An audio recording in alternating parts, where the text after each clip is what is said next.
that bitch, jump in that fire. Welcome back. Today we're going to be discussing what exactly is your target feeling while you're putting love work on them. I can speak from this perspective because over the years there's been many times in which I've tested things out on myself so that I know how it feels, and there's been times in which I've had things backfire on me, so that's why I know how it feels.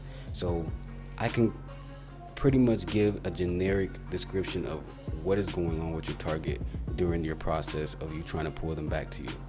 Now, of course, the reactions and the things they feel and the things they see vary depending upon what type of work you have, whether that is in tranquil or a lesser grade form of love work.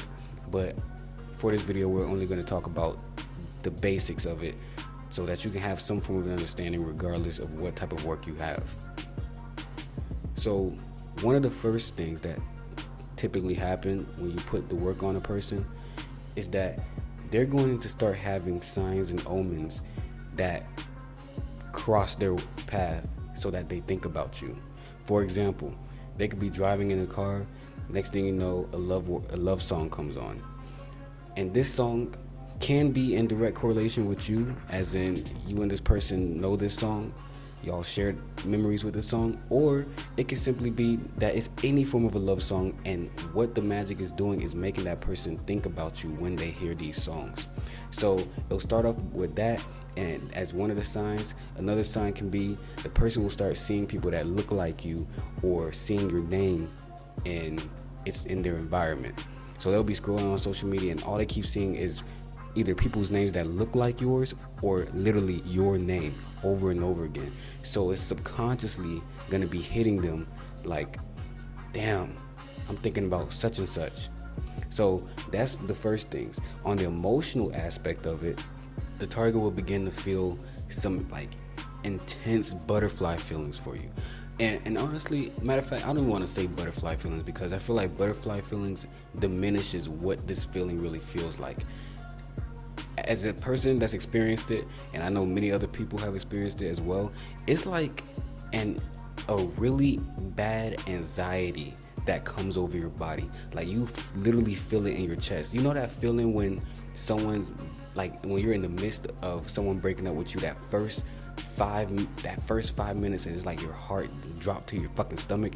That's what it feels like, but it's prolonged throughout the day. And it doesn't stop until the person either finds something else to do to take their mind off of you or they contact you.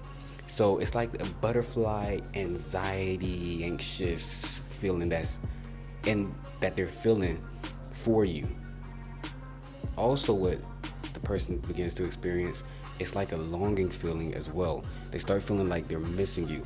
And this is why a lot of times I give clients the advice to distance themselves, because when that person is missing you and on top of it they're feeling the anxiety and butterfly feelings, it's like you're applying pressure.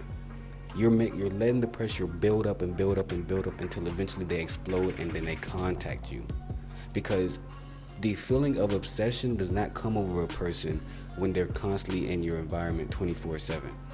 A lot of times that feeling is coming from distance and then boom, it hits them. So that's on the regular love work side of things, also in tranquil. Now, specifically for just in tranquil, there's a depression aspect to it as well. So when you got in tranquil on a person, as you know, their life goes from sugar to shit. So in the midst of them feeling everything they feel for you, missing you, XYZ, they're also experiencing hardships in their life. So this depression begins to fall upon them and they're feeling all these different emotions at once. And it's like, no matter what it is they try to do, they can't really escape the feeling. This is when you start seeing, for a lot of my clients, this is when you start seeing the person try to go travel, making random trips, or going out to the bar, going out partying, doing all these different things. It's a lot of times because the person is trying to find any form of an escape to not feel what they've been feeling the past couple of weeks or however long you've had to work. They're trying to do things to take their mind off of exactly what it is that they're feeling. See, the issue is that a lot of people are expecting the person to look depressed and this and that. And don't get me wrong, for a lot of clients, the target does manifest that. It does show.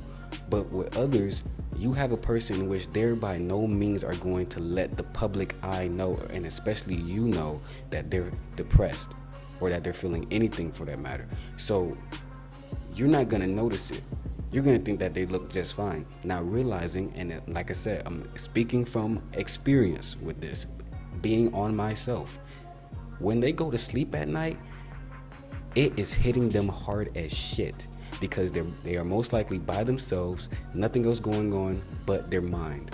There is nothing else there but them and their own mind, and that's when it starts hitting the most. A lot of my clients can vouch for me on this, because majority of the time, I would say at least 80% of the time, when the target does reach out to you, it's at night. It's most likely going to be at night, because that's when they really start feeling that pressure. Now the real question is, can they fight the feeling? Can they fight these emotions that are coming over them? For the most part, I say no, because what I've noticed, and even like I said, my own experience, is that what makes it so hard to fight is that it is consistent and it keeps on hitting. So when you come across a person's mind one time, of course it's easy to say, I'm not gonna contact them, I don't feel nothing, whatever. But when you keep having that thought of them pop in your mind over and over again, and then you're constantly feeling these feelings every single day or every other day, eventually you're gonna break. And that's what makes fighting the love work so hard. This is why I tell my clients, whether it's candles, a jar, whatever, you keep your foot on their neck. You don't leave them no room to breathe, because that's what's gonna make them contact you. Because it's easy to say, I'm not gonna contact a person or whatever, when the thought goes as quick as it came. But when it's a consistent, non-stop feeling, that's real hard to ignore. So this is why I say, for a lot of my clients, don't worry about them not coming back and this and that. Oh, they're gonna come back. If you're a client who hasn't pissed the person off too much, there wasn't no resentment there, I don't care if the person tries to ghost you or they keep doing the wishy-washy phase and this and that, they're gonna come back, because it's hard to resist that feeling.